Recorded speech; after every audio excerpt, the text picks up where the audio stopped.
This is Season 5 of Totally Useless Information with Nick and Roy. Listen, laugh, and learn. This week on the show, games people play with a special guest. We get to play with a special guest.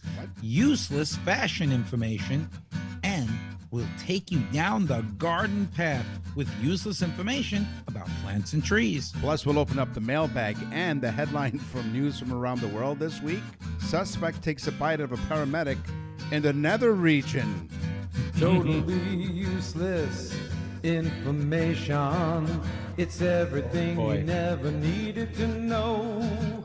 Here it is, the end of Season 5, episode number 20. Step right up here. Step right up, folks. Don't be shy. Move it. Totally Useless Information with Nick and Roy present Games People Play. Yeah, can you believe it? The end of Season 5, Roy? Yeah, I can't believe it, Nick. But I'm thinking about, what is the nether region? Is that a place where they are, or is it the nether region of the nether body? region is just south of France somewhere. I don't know, but you'll find out. Is it in Florida? Was it a Florida man? Just let me know right now. So, first of all, thank you for joining us. And every week we do news from around the world, and it's a headline, and 9 times out of 10, it's somebody out of Florida. You'd have to wait and find out. But I'm so all the nuts, other than myself, moved to Florida. So we're really thrilled and excited. We once again cleaned up the studio because we have a special guest. And I've known this guest for many, many, many years, since actually the last millennium, I think. That's how long we know each other. He is Marc Saltzman. He is like a tech guru, evangelist. He does everything tech, and we'll give you a little bit of history as to why we have him on the show. But here he is, the one, the only, Marc Saltzman. Welcome. Hey, thanks, Nick and Roy. Congrats on wrapping up Season 5. Very exciting. Yeah, and next week, we're going to celebrate 100 episodes. Who knew we'd have this much useless information? I know. Nick, enough about us. We got this guy on the show. He's a big deal. He wrote a book called The Apple Watch for Dummies. Yeah, I just finished the 5th edition. It's out now. It's called Apple Watch for Dummies 2022 because, as you likely know, like other Apple products, they change it every year, so you have to keep on top of it. But yeah, it's a fun brand to write for. Wiley is the book publisher. You know, the Dummies books, the yellow and black books. There's a million of them, right? Nick and I have we have the reading for dummies. Right. You have totally useless information for dummies. We do. There you know go. what? Yeah, it's an audiobook. Go figure. Yeah, reading for dummies. It's an audiobook. That's a good one. So we invited Marc on because the segment is games that people play, and from game shows to board games. But Marc knows a heck of a lot about games. And why is that, Marc? What did you do? What did you start doing years and years ago? So in the early 90s, I'm dating myself here. I graduated from U of T, and I was broke, and University of Toronto. And I decided that if I wrote reviews of video games, and the companies would send them to me for free instead of me having to pay $70 a game. So did it work? I contacted all these video game companies and said, hey, I'm going to write about your games. They sent a couple of them, leap of faith. They sent me some, and then they're like, so where's the review? I'm like, oh, yeah. So then I had to approach some local newspapers and ask for them to let me review the games. And once I had one published and I sent them the proof, that I actually was reviewing it, and then I got paid and I got to keep the game. I'm like, wow. So that's how I stumbled headfirst into journalism. So yeah, fast forward 27 years later, and I'm still doing it. I branched out a bit, not just so you know a little bit about early video games too. I do. Yeah, first couple of my books in the 90s were also about retro games and game design and stuff like that. I've got some useless facts for you from the golden age of video games. Sure, shoot. Can you name an iconic video game from the 80s that did not require a button at all? Oh. No buttons. No buttons. There's 2 of them, actually. 2 big games. Was it a dial or no buttons at all? No buttons at all. It was a joystick. So the answer is Pac-Man. No buttons, right? Think about it. Or Frogger. Yeah. I would accept Frogger. Those are 2 iconic arcade games, of course, from the early 80s. And then Ms. Pac-Man, even better, in my opinion, than Pac-Man. But they did not require a button. We talk about the simplicity of games back then. Yeah. Another fun fact is Space Invaders, which came out in the late 70s. You know how when you would fire up towards the aliens and it would get faster as they come down? That's because the computing power couldn't handle like when it was slow, because the processing power was limited. So when you were able to remove some of the aliens from the screen, it was able to speed up. But that was not on purpose at first.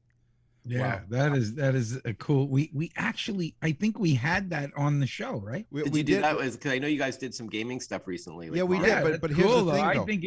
I think it's the coolest thing ever. They didn't intend for it to get faster. Now, did you ever play? The whole game is great because it gets faster. Yeah. Did you ever play the game, Mark? Space Invader. Yeah. Oh, of course. Yeah. I grew up playing. Look, I was in the pinball games. Then Pong came out, which was like, wow, electric table tennis. Yeah. This is like insane. And then I had I didn't have an Atari or an Intellivision, but all my friends did. But then I got a ColecoVision in the early 80s. And then I got into computer gaming after that. But sure, Nintendo and Sega and Xbox and PlayStation. I mean, that's my thing. But now with doing it for a living, I like making money. So if I'm going to review a game, I don't want to spend 50 hours reviewing it. So I pick and choose which games I review because I just don't have the bandwidth to invest the time that I used to have, as you guys can relate. Yeah, absolutely. We have very little bandwidth. You have us pegged right on. So I'm going to go. Don't even play an instrument. That's right. So I'm going to go game show here for a sec. So in the early 1970s, Bob Stewart, the creator of the game show The Price is Right and Password, approached producer Mark Goodson with yet another brilliant idea, a wordplay guessing game called Cash on the Line. Goodson liked the idea, but he refused Stewart's one demand that Stewart to be added to the Goodson-Todman production name. So Stewart formed his own company. In 1973, launched a show which is now called the $10,000 Pyramid. Oh, yeah. The show went on to win 9 Emmy Awards, second only to Jeopardy, by the way, and endure several title changes because of inflation, I guess, and many different hosts, including Donny Osmond, if you remember. It was just Pyramid at the time. But Dick Clark made it, put the show on the map, the $10,000 Pyramid. Did you know that, Mark? What he can't? Yeah, you know what? I did not know that. I did not know that. That's Ed McMahon, I guess, not Dick Clark. You wrote like 3-4 books. You're a big shot. I'm a video gamer and gadget guy, but yeah, TV game shows I wouldn't know as much. Nick and I have not written books. We've written in books. That's right. We have. Yeah.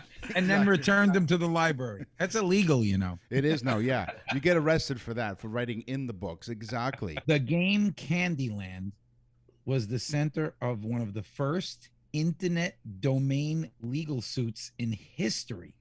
Hasbro sued and successfully won the name Candyland.com from a raunchy porn site that was using it before that. It was called Candyland.com, and when you punched on Candyland.com, you saw a lot more than that's hilarious. They're always the first. That industry is always the first to get to embrace new tech. Pardon the pun. Nick, you used to go on that site before Hasbro got it back, correct? Yeah, that's where I learned that candy canes have stripes.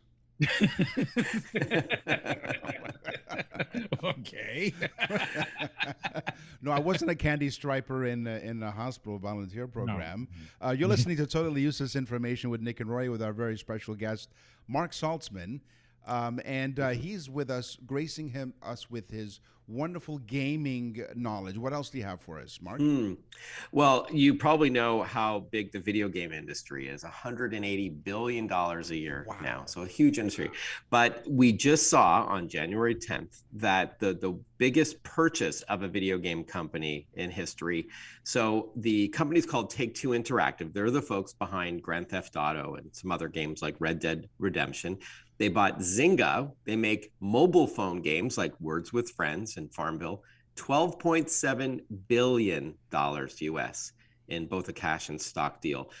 This is huge. Just a mere bag of shekels. Yeah, big bag of shekels. To put that into perspective, Disney purchased Lucasfilm for $4 billion in 2012, right? This is 3 times the cost for a mobile phone. So you could see where games are going. Not that they're becoming any less popular on consoles or on computers or in virtual reality. If anything, it's becoming more popular because of the pandemic as a means of escape and entertainment and communication, frankly. But mobile phone gaming is really where it's going as well. So to buy Zynga, Kazinga with that kind of money, that's a big deal. And you probably know that esports, so this is electronic sports, like so professional gamers that are playing, video gamers that are playing head to head, also huge. League of Legends, the world competition last year actually, had more viewers online than the Super Bowl or NBA Finals.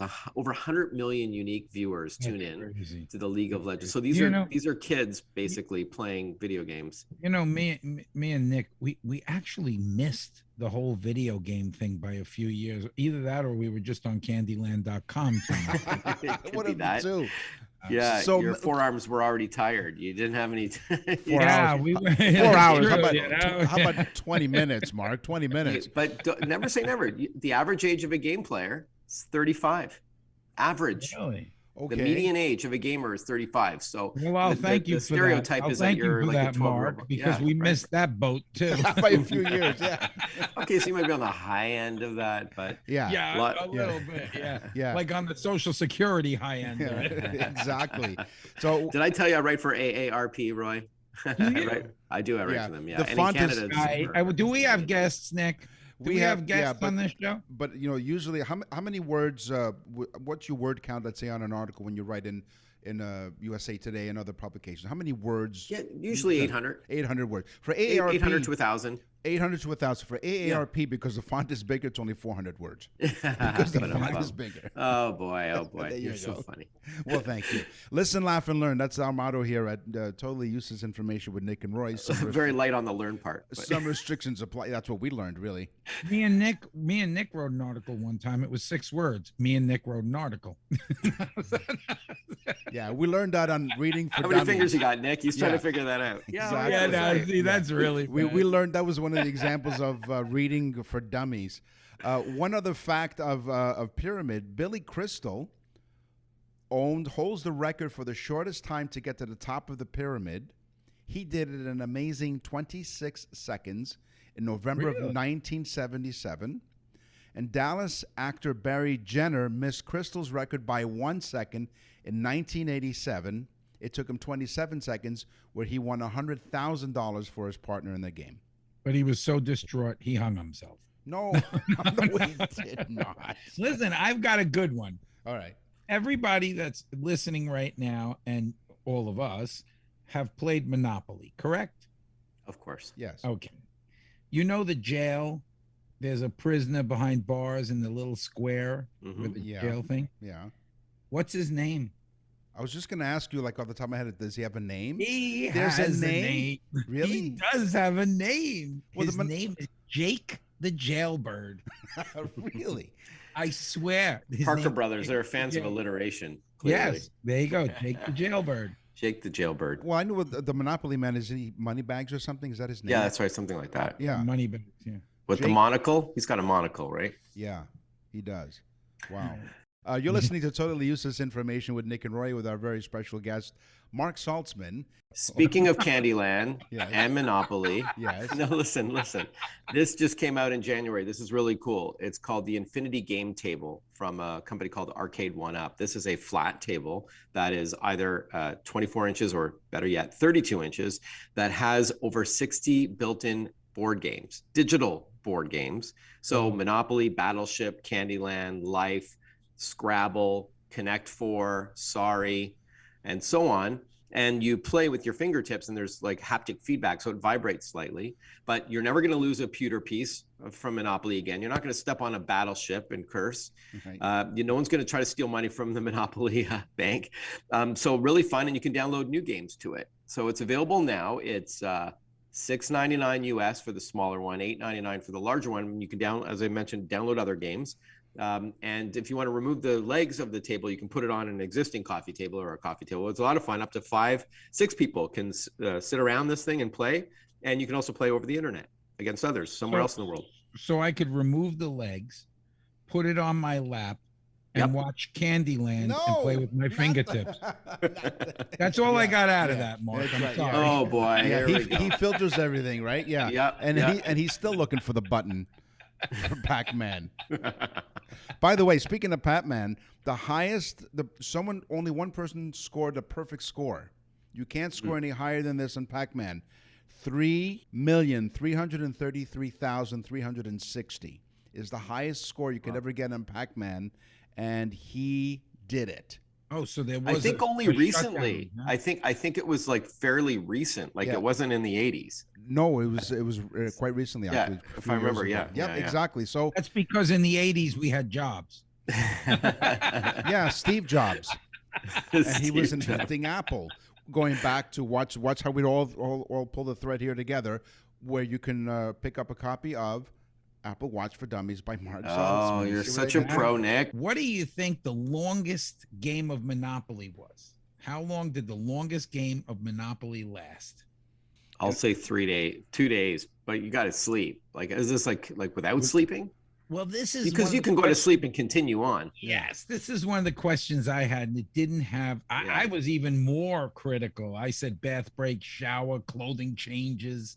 I mean, you had to go to a bathroom break, right? I mean, was that included? I'm sure that's included. But anyway, I say 3 longest- days. 3 days. The Guinness World Book of Records is 70 days. Oh, so that's obviously with lots of breaks. Is there That's a enough long game, though. I mean, these have got to be some slow people. I mean, did they not buy up the property in the first few days?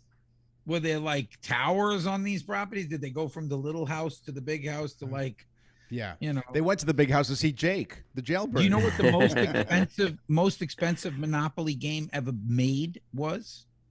By Parker Brothers. It was made for a sheik or shake, whatever you want to call it. Mhm, I like mhm. shakes. I like chocolate shakes. Yeah. But anyway, this was $2 million. It was made using gold, rubies, sapphires, and diamonds.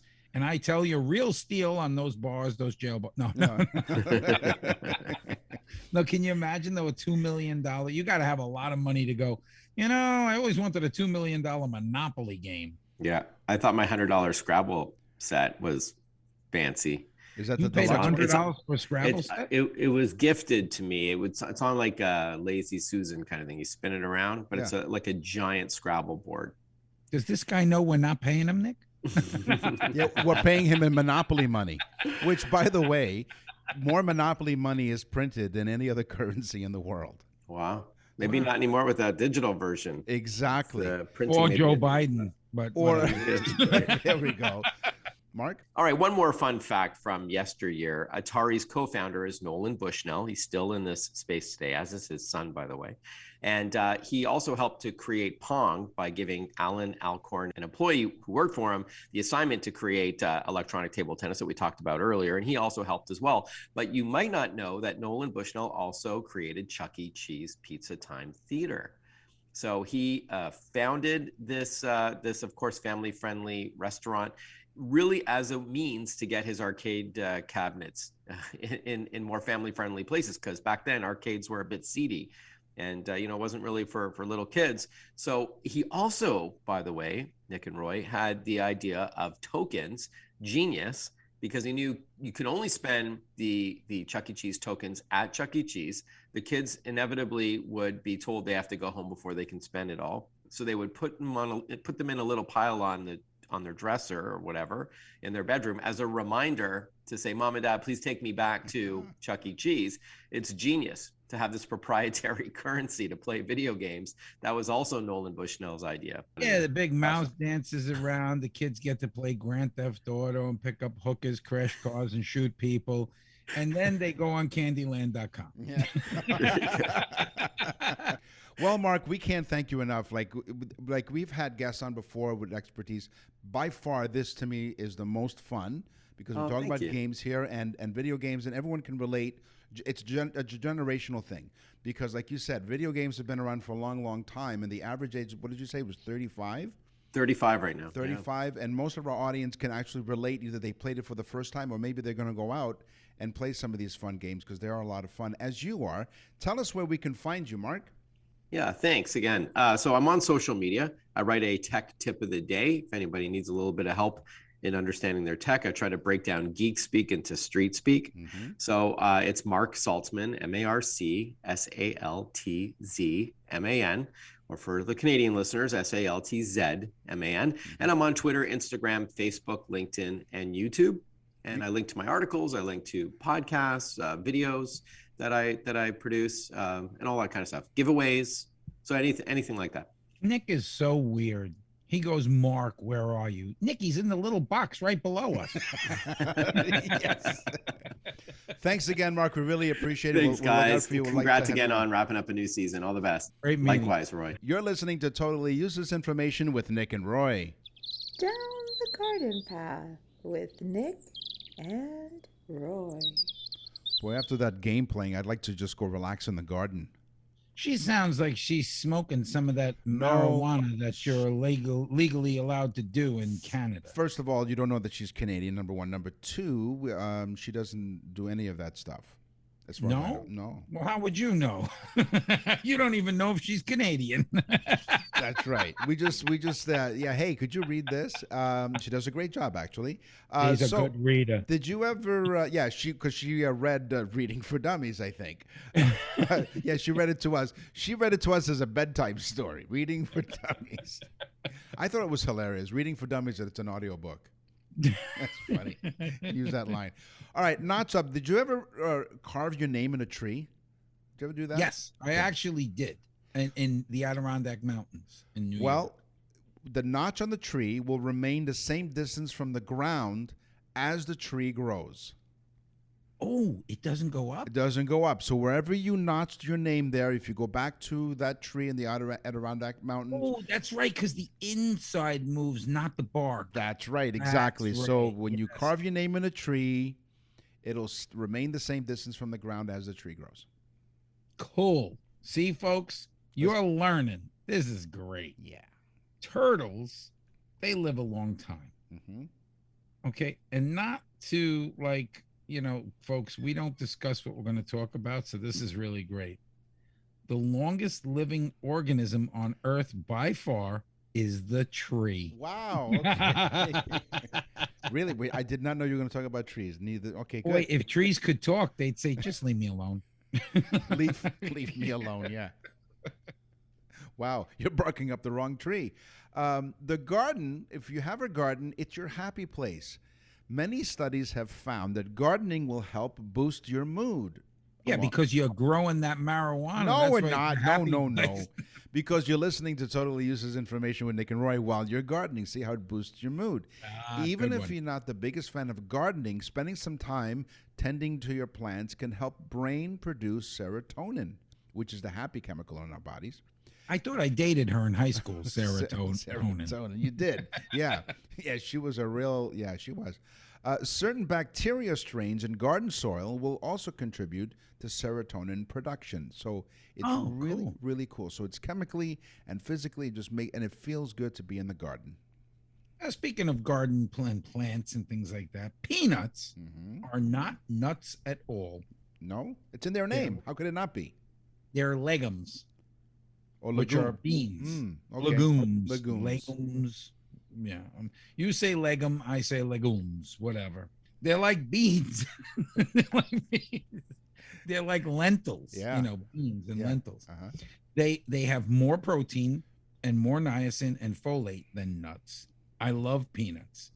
And I buy them like massive bags of peanuts. I buy down here because Georgia is all peanuts and everything, you know. Yeah. And you can get them salted or non-salted, whatever. I buy so many peanuts, I give them away because I love when people eat my nuts. That's right. give me some peanuts and Cracker Jack. Yeah, you. What was the pause there? I don't know. Yeah, it was somebody ordering. You take online orders. Okay, so. I'm going to tell you. Candyland.com. That's right. What isn't that something though that something like that was so pornographic? I know it's like brought to you by Hasbro. Yeah, has been. All right, here's some tree jokes. What Yes. kind of tree can you hold in your hand? A palm What? tree. Palm tree. There you go. How do trees go to the internet? They log on. Why do trees hate riddles? Why? Because they always get stumped. And one more, another tree If joke. anybody uses these, I'm going to be very upset with our listeners. Why are trees good at algebra? Why? Because they can always find the root of the equation. No. You should have stopped at the first one. No, there's more coming. Don't worry.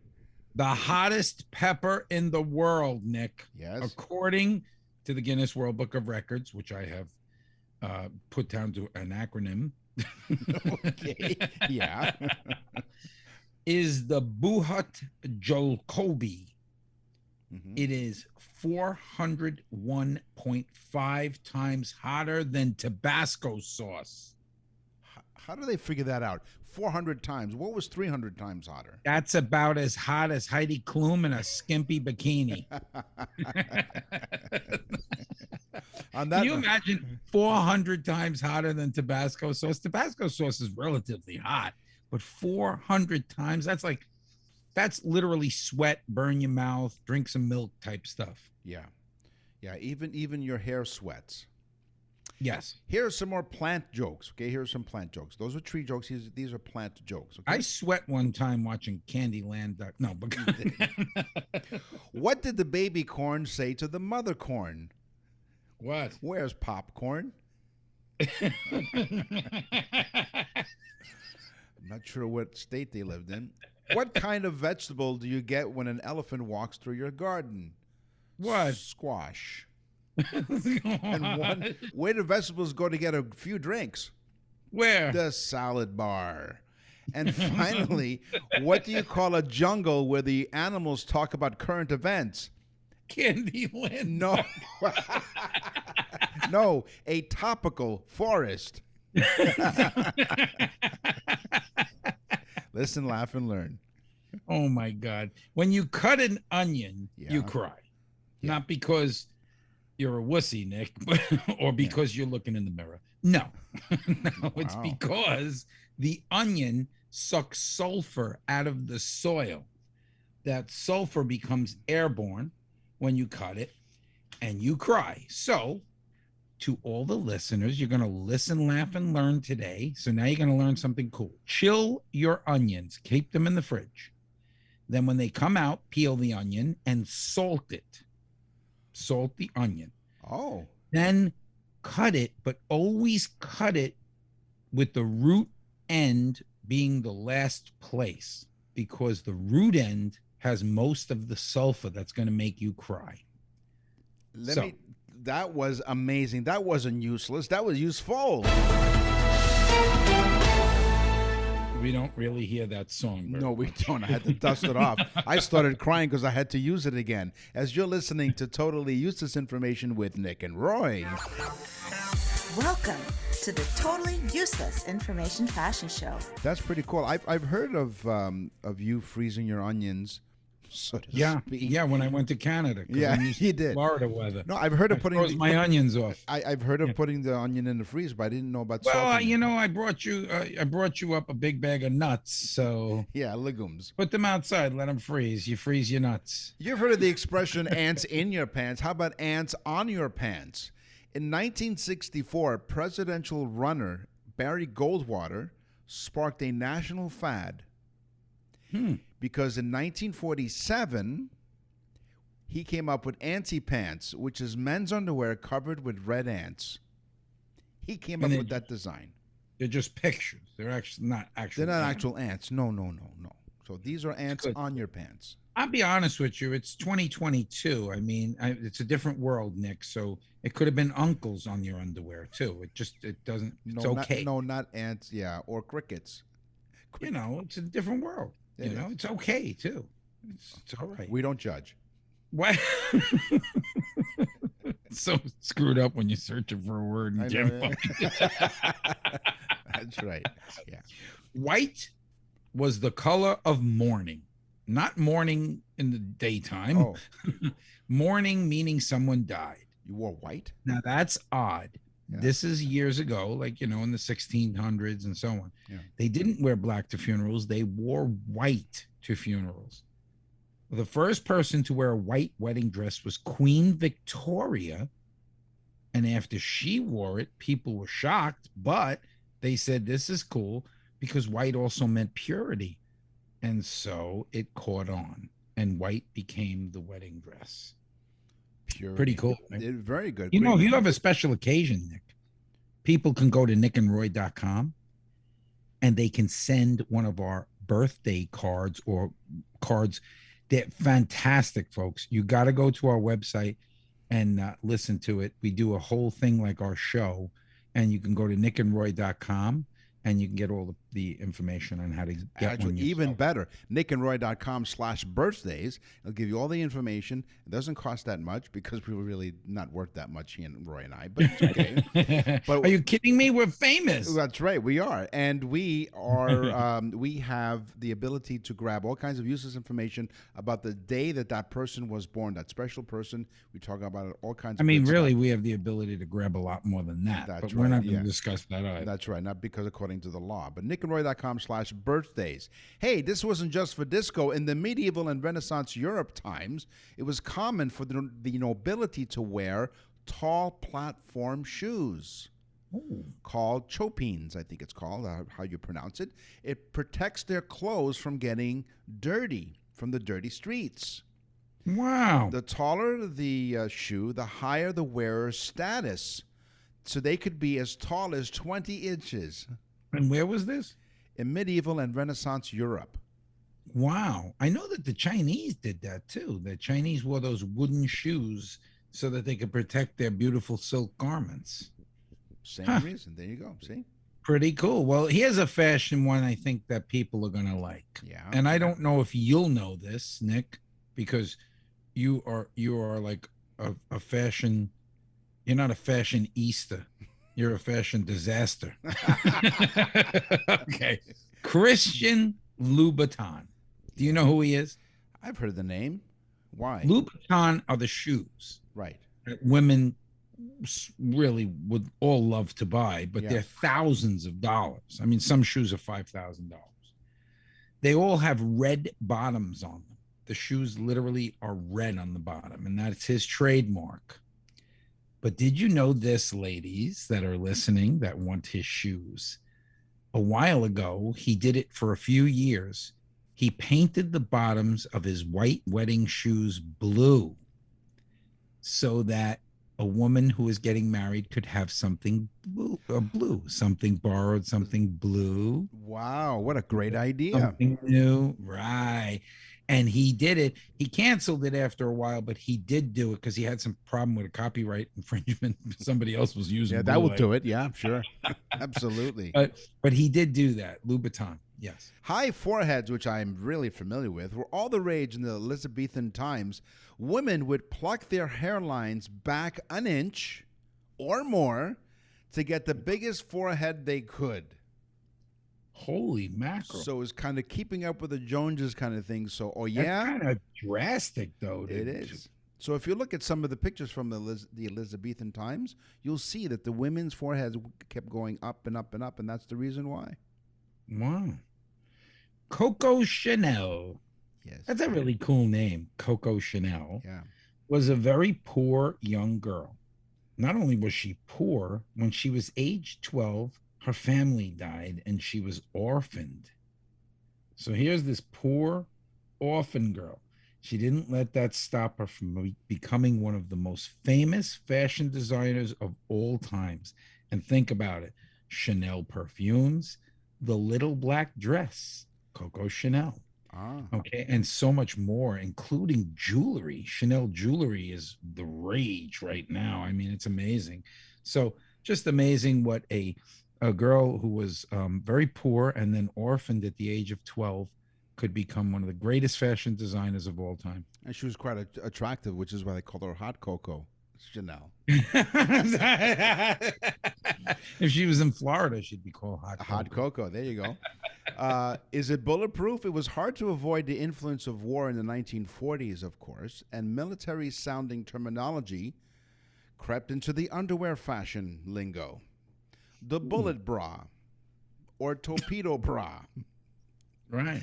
Promised women, quote, maximum projection for their bosoms. Not protection, projection for their bosoms. The bullet bra from the 19th. Didn't Madonna wear one of them? Like a bit, like hers was like, it looked like soldiers' helmets. It looked like you could hang clothing off of them. Exactly. You're listening to Totally Useless Information with Nick and Roy. You can go to our website, as we mentioned, nickandroy.com. You can send us an email, go to contact us, and you can be just as famous as we are. What's in the mailbag? What's in the mail? All right. We're doing the mailbag. Mm-hmm. So I went through some of the mail, and we're getting some strange folk. You certainly are. But thanks for sending your pictures. We do appreciate it. Yeah, we do. Just remember, you will not get any in return, but even though you request. But that's okay. Hal from Pigeon Forge, Tennessee. That's where Dollyland is, I believe. The theme park, Dollyland or Dolly World. Pigeon Forge? Mm-hmm. Pigeon Forge, Tennessee. I love Tennessee, Hal. He writes, you guys crack me up. I love your humor, and I have learned so much from your show. Have you guys ever been to Tennessee? I haven't. Have you? You haven't been to Tennessee? No. Oh, my God. You got to go to Tennessee. I don't have to even say that. Tennessee is like one of the most popular destinations right now. Okay. Nashville is fantastic. Pigeon Forge is amazing. The Smoky Mountains, insane. Tennessee is really on fire right now. I think it's Texas, Florida, and Tennessee are the three hottest places to move to in the United States. If you haven't been to Tennessee, go. You will have a great time. Even if you don't love country music, you'll love Nashville. I'll tell you that. Sounds like so Hal, thank you for writing in. We appreciate you listening to, and to your whole family, because Hal wrote on about his family listens as well. So thank you so much. And we look forward to getting Nick down there for a little country music. Yeah. And some, in a free state. Do they have barbecue down there, or is that Kansas City? Is it barbecue? No, listen to me. The best brisket, ribs. It's all about the smoke. Yeah. It's amazing. Nashville, I could go on and on. It's fantastic. Brought to you by the tourism the Nashville Chamber of Commerce and the tourism department. Lisa from Staten Island writes, Dear Nick and Roy, thank you very much for supplying me with all of your useless facts and humor. I am a mom of 4 kids, and as much as I love them, sometimes I need to escape. So I turn on you guys. Okay. I'm glad. And yes, Lisa, you do turn us on, but go ahead. Yes. No, she turns us on. Wait, what? I remember the commercial for Calgon baths and bath salts, right? Mm-hmm. There are days where I need a calming bath. Well, Lisa, I did look it up. The slogan, for those of you who might remember a little bit of television advertising history, Calgon, take me away, became the catchphrase for stressed out people everywhere during this advertising blitz for bath products in the 1970s and 1980s.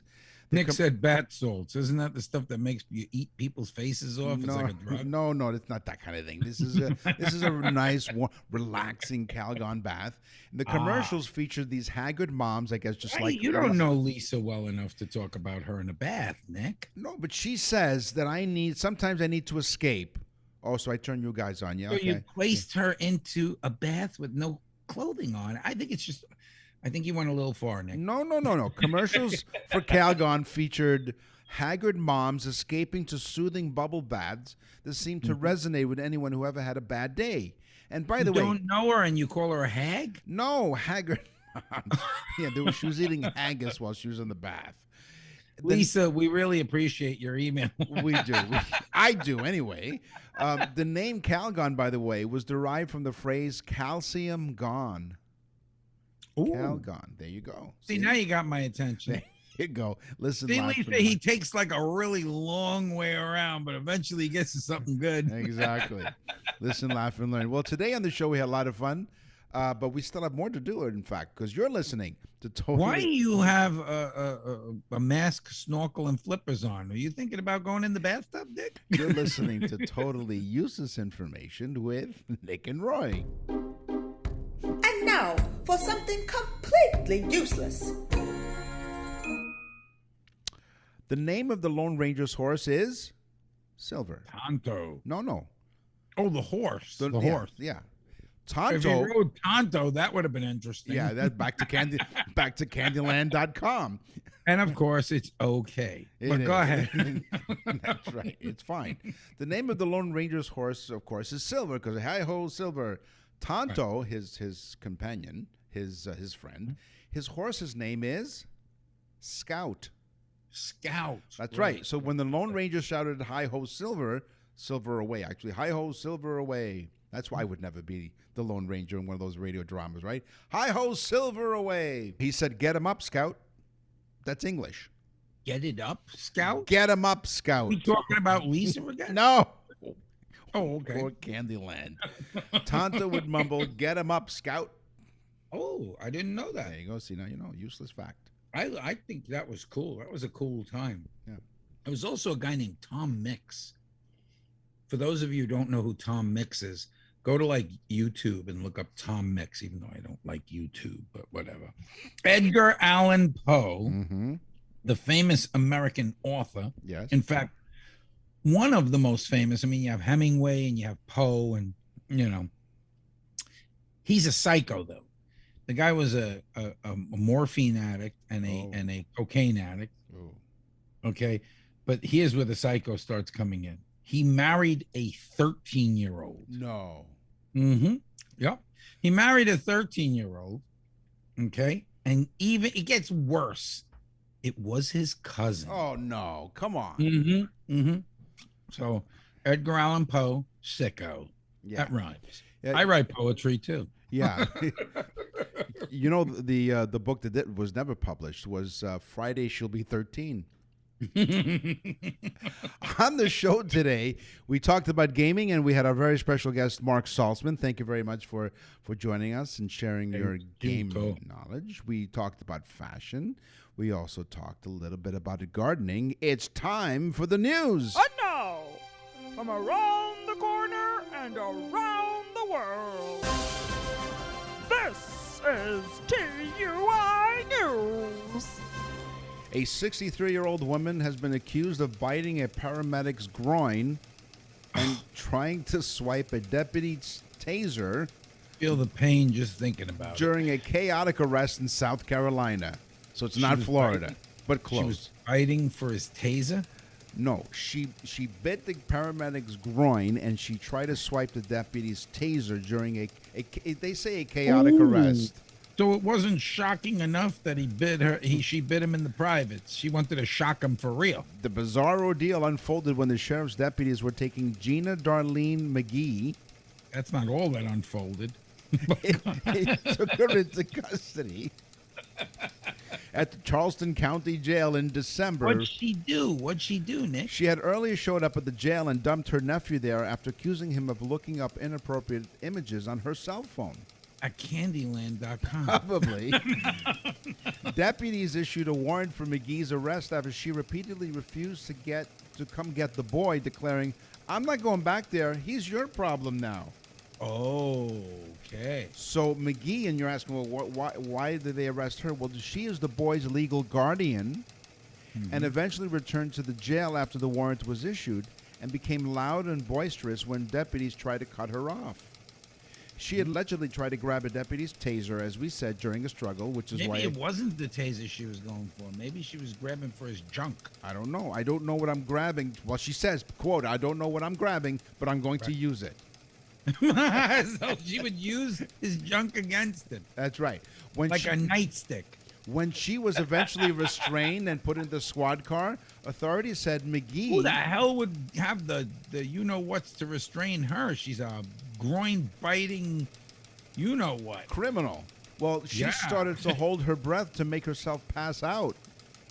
Oh my God! Yeah. This one's not joking. Yeah, and when they got closer, she bit him. No, she wait. bit him in the nipple Then, or something. allegedly, she leaned over and bit one of the paramedics who had been called in to assist on the groin. The guy was only trying to help her. She's trying to make herself pass out, Right. and maybe she thought it was like a life-saving tube that she could breathe on or something, get some oxygen from. Right, because she was about to pass out. Now, this is this part of the story I don't understand. It wasn't immediately clear if the paramedic was male or... This is the part of the story you don't understand. Okay. You're a very understanding person, Nick. Go on, please.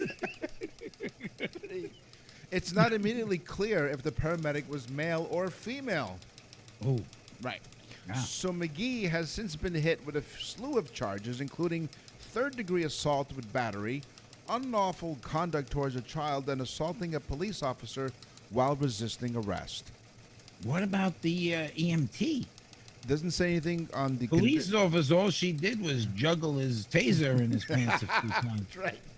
You know, this poor EMT got the you-know-what bit out of his groin. Well, we're not sure, he or she, but nonetheless, she was arrested, and... I think it's more a he. I'm placing it as a he. I don't think she'd bite a she. Probably not, because if you bite a female in the groin, yeah, it's not as exciting. She was going for the peanuts. She was. Or legumes. That's all the time... That's all the time that we It's have. like legume of my you-know-what. Yeah, exactly.